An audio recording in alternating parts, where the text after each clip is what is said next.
হিন্দি বলা হিন্দি বোঝা মানুষ। সুতরাং আমার এই জ্যোতিষশাস্ত্র সংখ্যাতত্ত্বকে আমি এই জ্যোতিষশাস্ত্র বা সংখ্যাতত্ত্বের একজন মিনিমাম ক্ষুদ্র বাহক হিসাবে আমি প্রায় 625 মিলিয়নের কাছে পৌঁছে যেতে পারতাম,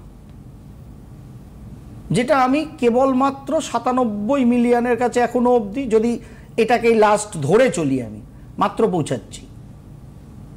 সেখানে আমি পৌঁছাচ্ছি, এটা আমার কোনো খেদ নেই, সেটাও অনেক সংখ্যা। কিন্তু এর সঙ্গে যদি আরো 528 অ্যাড হতো,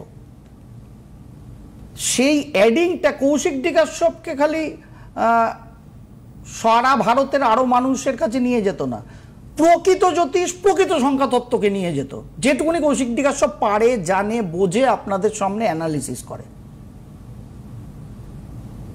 এইগুলো জ্যোতিষশাস্ত্র থেকে বলার নয়, বাট বলার। তার কারণ জ্যোতিষশাস্ত্র বলে স্থান, কাল, পাত্র, পরিবেশ অনুযায়ী বাপু আমাকে ব্যবহার করো।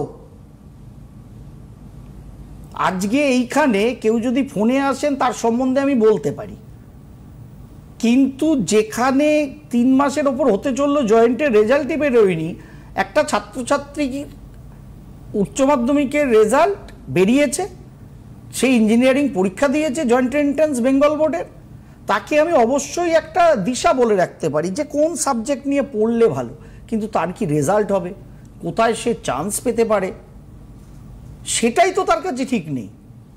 সুতরাং আমি তাকে বললাম যে তুমি ভাইয়া মেকানিক্স নিয়ে পড়ো, তুমি ইলেকট্রিক নিয়ে পড়ো, তুমি কম্পিউটার সায়েন্স নিয়ে পড়ো, তুমি industrial automation with AI machine learning নিয়ে পড়ো, কিন্তু তার সেই নাম্বারটা যদি জয়েন্টে ক্যারি না হয়, অ্যাজ পার র্যাঙ্ক যদি ক্যারি না হয়, তাহলে সে বেচারি কী করে পড়বে?